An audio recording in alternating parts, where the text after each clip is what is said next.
Hi guys. So the survey that I send out to help me plan these things show that this time might be a good one because I think there was 4 or 5 people out of the 9 that did the survey that said they could attend at this time.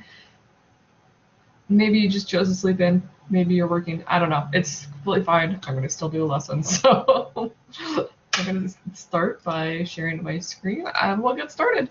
And if somebody pops up, awesome. If somebody doesn't, that's okay too. So just give me a moment for this to, there we go. So this is basically the first section that you guys are reading this week. It's quadratic functions. And we've looked at quadratic equations, solving them. And now we're going to look at it in terms of a function, like what the graphs look like. And you've actually seen this last week when we were talking about parent functions, because one of the parent functions is a quadratic, it's x squared. So there were some questions last week that involved quadratic functions, and that was in terms of transformations. Now we're going to be looking at it in terms of their properties rather than just how to shift them around on the graph. So a quadratic is in our form ax squared plus bx plus c. That is the form that we use when we solve quadratic equations, when we set it equal to 0. If you set it equal to y, that's what makes it a function. And so you can write it as y or f of x. So it'd be f of x equals ax squared plus bx plus c. And it basically forms a U shape. It's not a perfect U. It's, a U is more rounded on the bottom than a quadratic is. But the shape that it has is called a parabola. And so you can see this shape on the right. And by default, this is f of x equals x squared. This is the parent function that we learned about last week. And so it opens up because it's heading up as the y gets bigger. So that's the most basic one, and that is centered at the origin. We call that center point the vertex. So it is the lowest point on this graph, or the minimum. Sometimes the graph could be upside down if there's a reflection transformation, and then in that case it's a maximum. And then that point in that middle where it basically forms a mirror image on either side, that's called the axis of symmetry. So that is, there's a line through the vertex that is where it's a mirror image. And so that's the red line here on the graph. So this is actually a problem that I took from Alex. So I just took a screenshot of it, and they've given us a quadratic and where the vertex is. And we're going to just find domain and range from here. We're just going to go basic, just talk about the domain and range and how you kind of read it off of a graph, because I know a lot of people are struggling with that. So domain is the x values, range is the y. And the way that I look at this is I kind of look in, I wish I could zoom in on here, but I can't. But I'm going to basically kind of graph where I see, maybe yellow is not the best point in here. Let's do blue. So I've got parts graphed between those x values roughly. So it's just like if that's sort of where my graph is centered. Now there are arrows on here, and the arrows indicate it goes on forever. So those arrows translate to this going on forever to the right and to the left. And so now I've got a number line, and the number line is completely covered. And when we have graphs when the number line is completely covered, that's all real numbers. And so that means our domain here is all real numbers, and we write it in interval notation, negative infinity to positive infinity.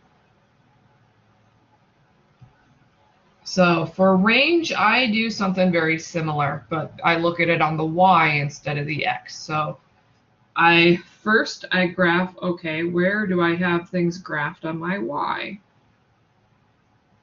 And so I'm just kind of coloring the portion of the y-axis where there's a part of my graph, part of my picture. And then the arrows tell us we're going forever up, but there's no arrows at the bottom part, so I only go in one direction. So you can think of this y graph as we can kind of translate it. If I rotate it, so I've got y, and I've got positive infinity and negative infinity, there's 0. The bottom point of my graph is at a y value of 2, and we know that from the vertex. So according to my graph, if I rotate my number line so that it's horizontal like how we're used to reading these things, this is what it looks like. And we include 2 because that is part of the graph, so that's going to have a bracket. So I'm taking my picture, drawing it on my y, and then I'm translating it to a number line that I can use to read off the interval notation.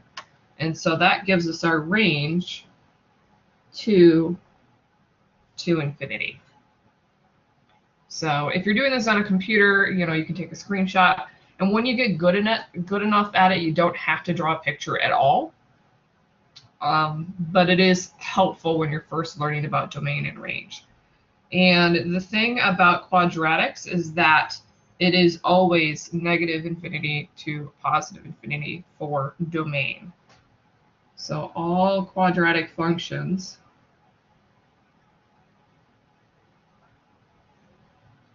have domain negative infinity to positive infinity. So that's all quadratic functions. So that's easy because if you can identify, oh, this is a quadratic, you know your domain right away and you don't really need to do any thinking. You just have something that you're memorizing here. I'm going to fix my H.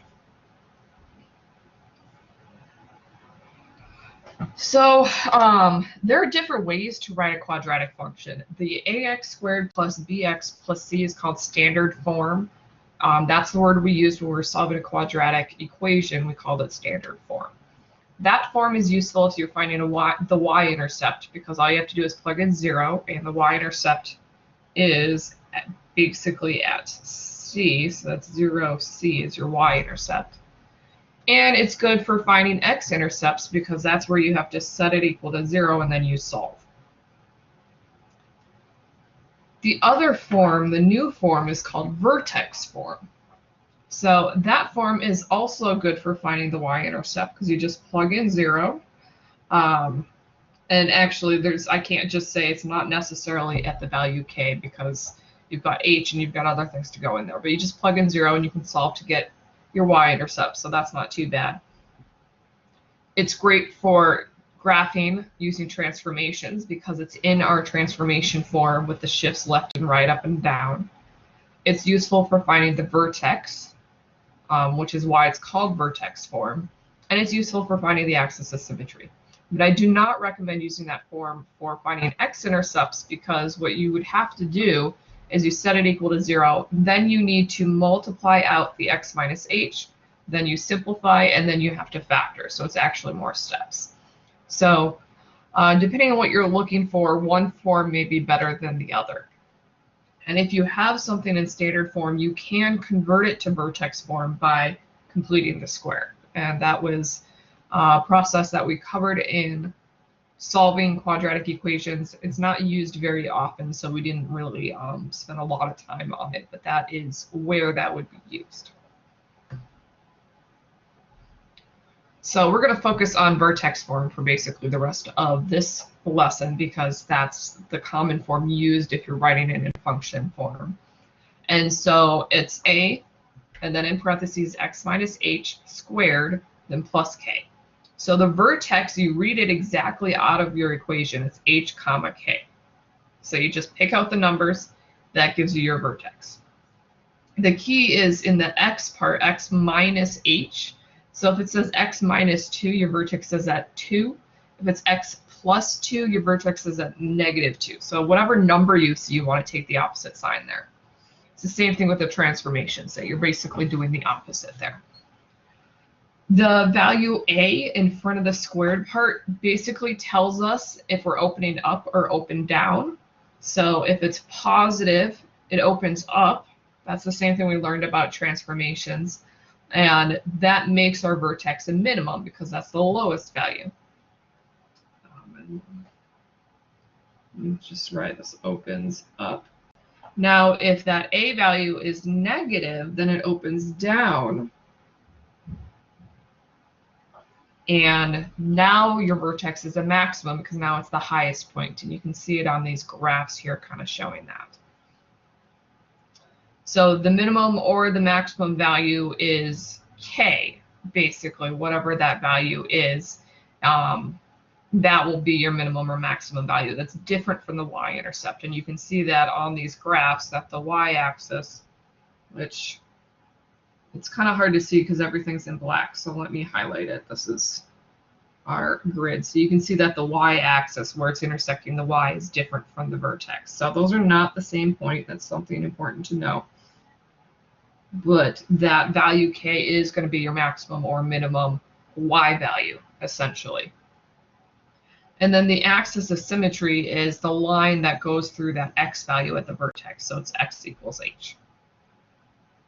And so you can see across, that's the dashed line, where the mirror image is. So the mirror image is not always at the y-axis. It shifts depending on where your vertex is.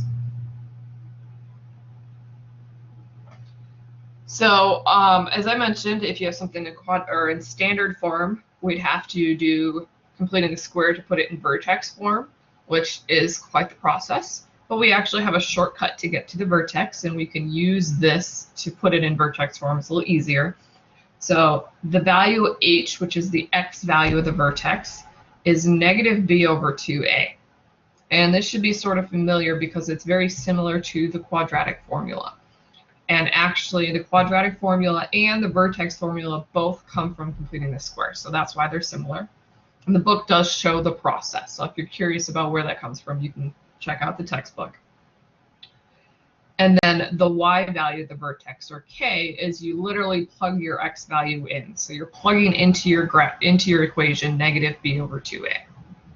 And so that gives us an ordered pair for the vertex, negative b over 2a, comma, whatever that the y value is when you plug that in. And you can use that to then write your equation in vertex form. There are a couple other things that you have to kind of think about and do some solving, but at least we'll give you the basic shape of what the vertex looks like. So we're not actually going to put this equation in vertex form. We totally could, but that's not something you're going to be asked about on any of the homework problems or quizzes or anything like that. So we're not going to worry too much about that. We're going to focus on identifying the vertex, axis of symmetry, and the x-intercepts based off of the equation. So this equation, g of x, is in standard form. So standard form is good for finding the x-intercepts. Not necessarily good for vertex or axis of symmetry, but now that we have this formula, we can use it to find the vertex, and then that gives us the axis of symmetry. So we will start with the vertex. So h is negative b over 2a. So we have our equation here, and a is the number in front of the x squared, so that's going to be 1 because we don't have a number there. B is the number in front of the x, so that's negative 8, and then we don't have a c term. There's no constant, so that's just 0. So I'm just labeling a, b, and c the same way we did with the quadratic equation or quadratic formula. And so our vertex is negative b over 2a. So that's negative, and then b is already negative, so I need to make sure I have parentheses around it. And then we have 2 times 1 for 2a. So that's going to be 8 over 2, which is 4. So our x value of the vertex is going to be at 4, and that tells us our axis of symmetry is also at 4. So our axis of symmetry, that equation is just literally x equals 4. And that would be the vertical line that goes through that vertex. Now to find k, we plug a 4 into our equation. So we're just finding g of 4. So that's going to be 4 squared minus 8 times 4. So since I'm evaluating with functions, we can go to the right when we have function. notation, and that prevents people from dividing both sides by 4 if you go straight to the right. So that is 16 minus 32, which is negative 16. So our vertex is 4, comma, negative 16. So let me box these things.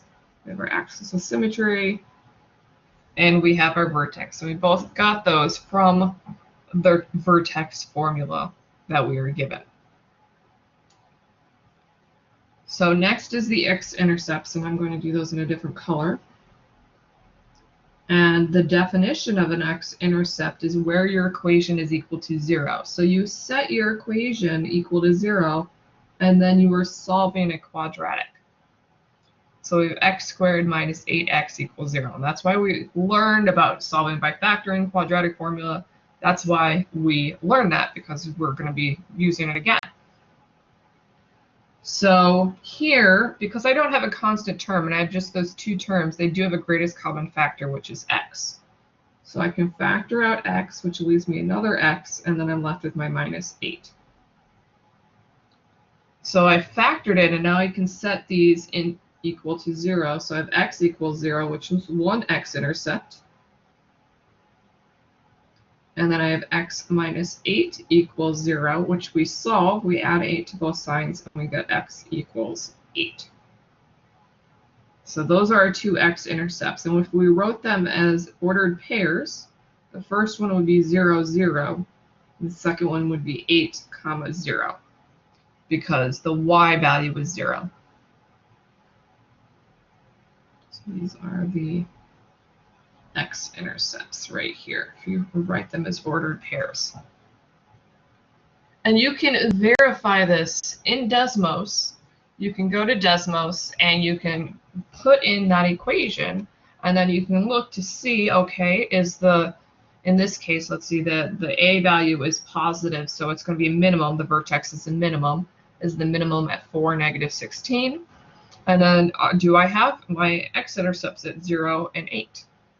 And you can see that the vertex is basically halfway between the x-intercepts.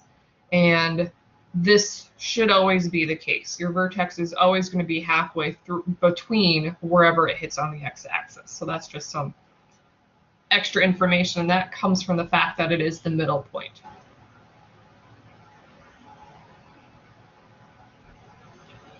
So I wanted to do another one here. This time we do have a c, so we have a little bit more going on here.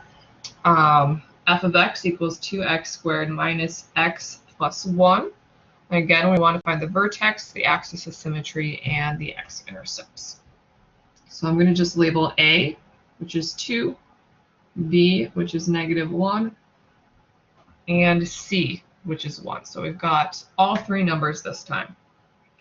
So I'm going to start by finding my vertex. So I'm going to use the formula that h is equal to negative b over 2a.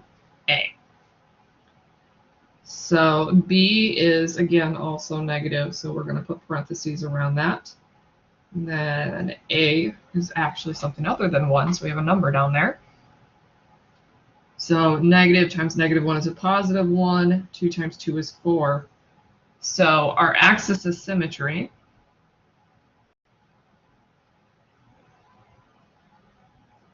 is at x equals 1/4. Since that was what we got for our x value, the h, which is our x value of the vertex. So next we need to find k, where we plug in our value of 1/4. So this would be 2 times 1/4 squared minus 1/4 plus 1. Now I'm going to just put that in my calculator to calculate that out. Just because, you know, it's dealing with fractions.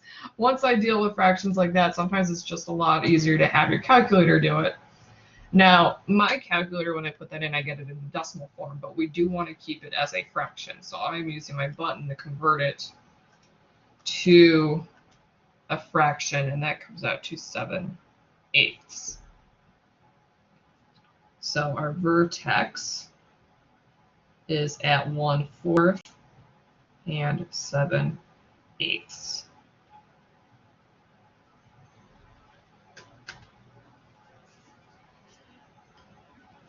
So we've got our vertex and the axis of symmetry. Now we need to find the x-intercepts.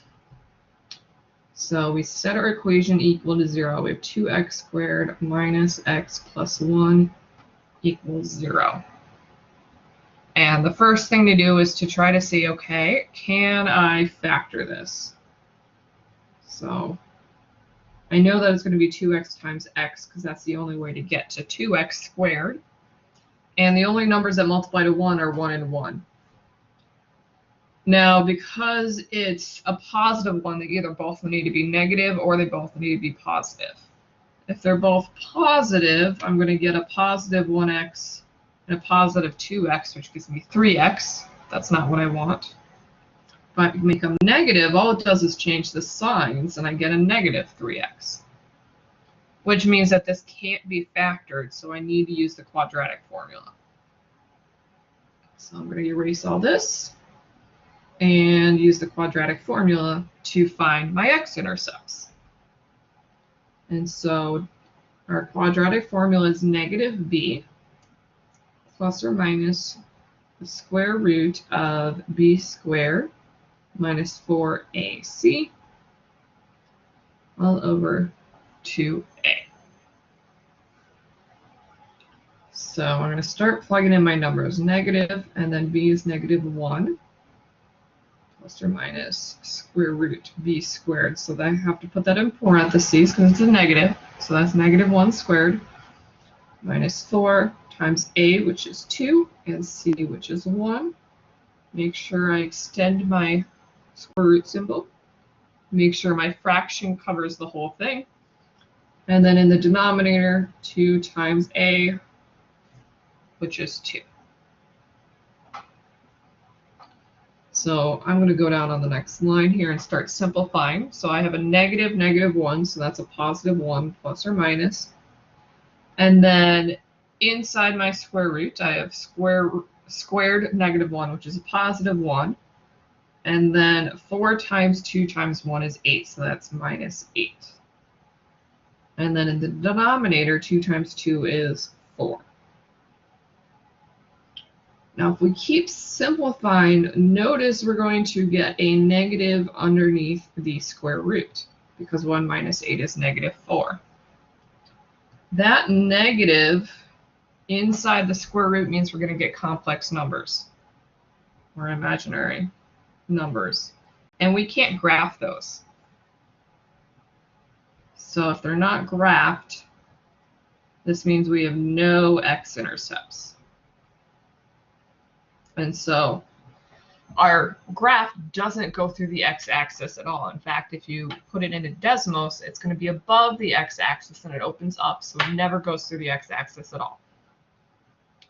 So not every graph has x-intercepts. It depends on what it looks like, and in this case, there are no x-intercepts.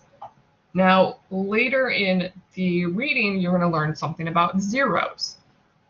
We do have zeros here because zeros are literally where is y equals 0.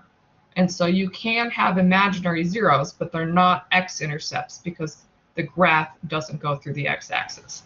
So it's that you find them the same way, but you interpret the number differently based on what you are being asked for. If you're being asked for a 0, imaginaries are allowed. If you're being asked for an x-intercept, they are not.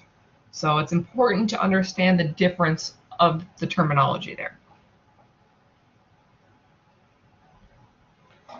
Now, just as a review from last week where we talked about transformations, I have the vertex form right here. And so the x minus h inside there shifts things left and right. The number in front stretches or shrinks it. It also does a reflection if it's negative. And then k shifts it up or down. And if you're struggling to use transformations to graph, you can figure out what your h and k are from the vertex form, plug them into this table that I've created, and then that gives you a table of values that you can graph. If you're wondering how I came up with these values. I literally made the table for the parent function where you graph it from -2, -1, 0, 1, and 2. And then I did a shift with h, so that's why they're all adding h to them basically, because if you're subtracting h, you're moving to the right, so you're adding. And then I plugged in those x values into the function formula and simplified, and that's how I got the right side. And that's one of the things that's useful about function formulas, is I can plug in something with different variables, and then I can simplify, and then that gives me another formula that I can use. So basically, I plugged it in, and all you really need is to know is h, k, and a from your equation, and then that can give you a table to graph. And I double-checked this in Desmos, it totally works. So that might make it easier if you're trying to graph these things by hand. So this is something similar to what you saw last week when we were talking about transformations. Identify the transformations of f of x equals -1/2 times x minus 2 squared plus 1, and then list them in the order they are applied. So generally, when we apply transformations, we do the x ones first. So we shift left or right first. So we're going to be shifting, and now we need to determine are we going left or right. So that comes from the x minus 2. So if it's minus, we do the opposite. We're adding 2, so we're shifting right 2 units. So once you take care of the x, then we deal with whatever's in front, the a part. That's the next one. And so here we have a reflection. We're going to do the negative first. So the negative means we're reflecting. So we're going to reflect across, and that reflection is always reflecting across the x-axis. So if there's a negative, it's a reflection. And then we're going to deal with the number, which is the stretch or the shrink. Here, 1/2 means that we are shrinking it, so we are having a shrink of 1/2. Sometimes you'll see that written as a stretch of 1/2 and a shrink of 2. It's kind of how it's interpreted. So either way, writing it as a stretch or a shrink is okay, but that's basically going to be 1/2. So I can also write stretch. And then the last thing that we do is the plus that's added on. So that's our vertical shift up and down. That's always the last thing that you do. And this is following the order of operations for these y values, because multiplication happens before addition. So we write them in that same order. So because we're adding 1, that's a shift up, because the y values don't have opposite signs like the x does. So we are shifting up 1 unit. And then those are all the transformations, and that's the order. You always do your x first. Think of it as alphabetical order. Once you've taken care of your x transformations, follow the order of operations, do your multiplication transformations before your addition transformations. And that will get you in the right order.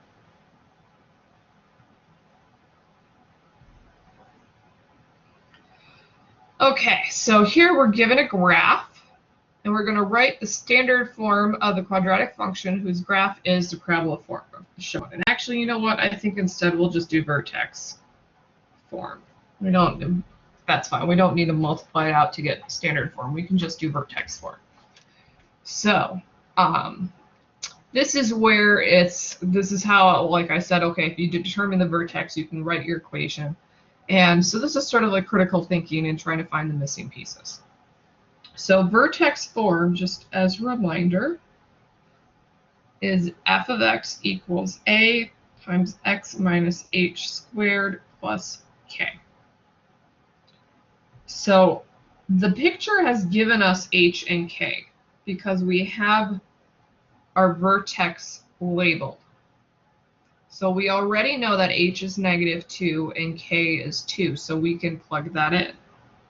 So we have f of x equals a times x plus 2 because we're subtracting a negative, and then plus 2 because we're adding k.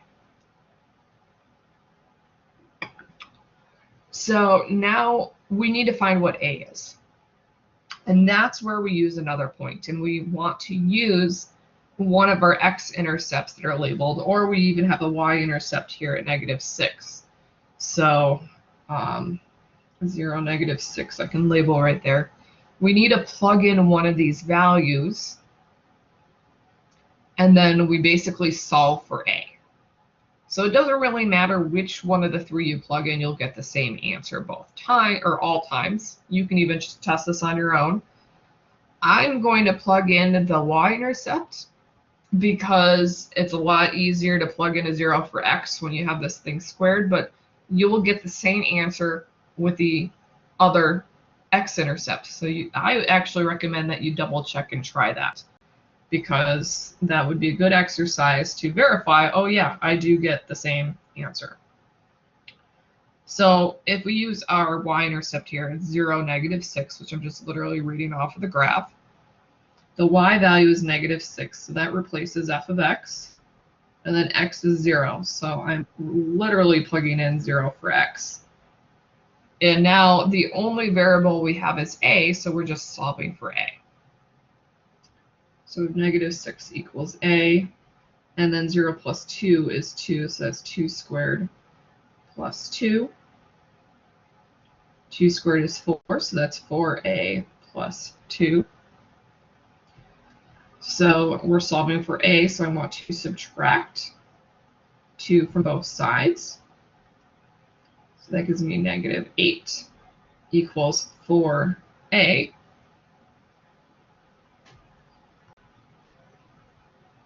And then I divide both sides by 4. And -8 divided by 4 is -2. So now we know what the value of a is. A is -2. And so then we just plug it back into our equation to get vertex form. F of x equals a, which is -2. And you can verify it should be negative because our graph is going down. So that makes sense. Then we have x plus 2 squared, and then plus 2 again. I know we have a lot of 2's here. That's just how this particular graph came out. But that's how you can determine the equation based off of a picture. As long as you know the vertex and you have at least one other point, you can plug it in and solve, and then you can find all the information that you need. This is something that you'll do in pre-calc, so if you have to go on to take pre-calc, you'll do this in one of the later weeks. So, last two things that I want to basically share is determining the number of x-intercepts. So, when we were talking about the quadratic formula, we mentioned the discriminant, which is the part underneath the square root, b squared minus 4ac. That tells you how many x-intercepts there are. So you can find the part under the square root and then determine. So if it's equal to 0, we have one x-intercept. If it's greater than 0, we have two x-intercepts. And if it's less than 0, we have no x-intercepts. And that is because we get imaginary numbers. We saw that earlier when we were using the quadratic formula. What we got underneath the square root was a negative, and that then gave us imaginary numbers, so there's no x-intercepts. So you can use that to double check. You have to find that to do the quadratic formula anyway. It's up to you whether you do it or not, but I usually try to factor first and then go to the quadratic formula. And then this last thing is basically connecting quadratic functions to real life, and we will have a discussion about this next week. We give you, a week to kind of learn the material before we do a discussion, kind of where you're practicing it and expanding on it. But in physics, there's what's called the projectile motion equation. And in physics, there's usually a vertical motion and horizontal motion. And you usually also have to take into account the angle In math, when we deal with this, we usually ignore angle and just look at straight up and down when we talk about projectile motion. And so this equation actually shows up in the textbook. We call it the projectile motion. It's like it's used if you're shooting something straight up like a firework, or you're throwing a ball straight up, but it's also used if you're dropping things. So if you're on a big height and you're dropping something straight down, this equation also works. So this is specifically vertical motion, straight up or straight down, and it's -1/2 g t squared plus, this is read as v naught. So first, g is gravity, and it's acceleration.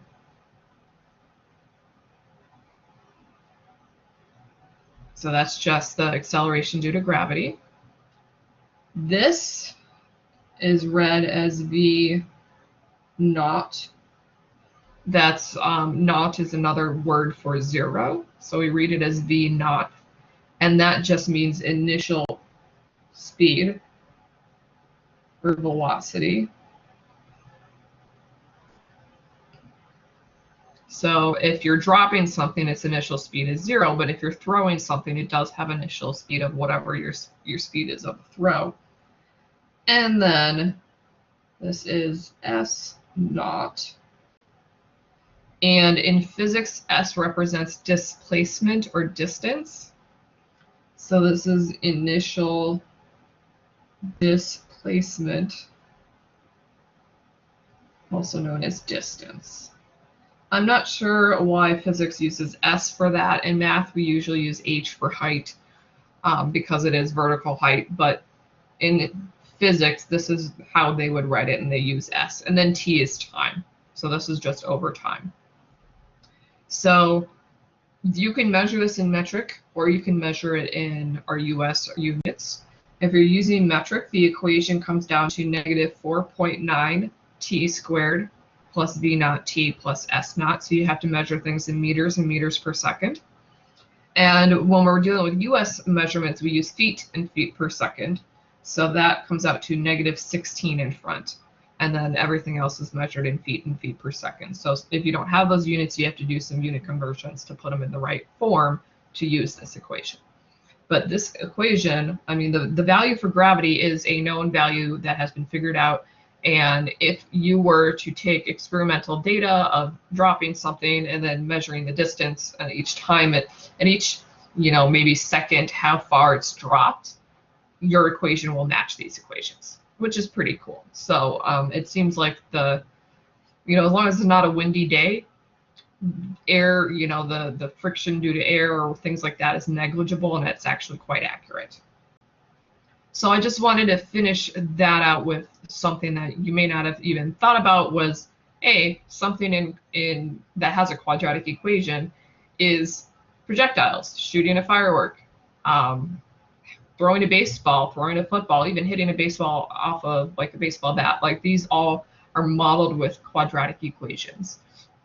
Shooting basketballs, those form quadratic equations. So a lot of sports and a lot of things involved with throwing or dropping things, actually the equation is modeled here, and there's math behind it. There really is math and physics. So that was the last thing that I wanted to finish up with.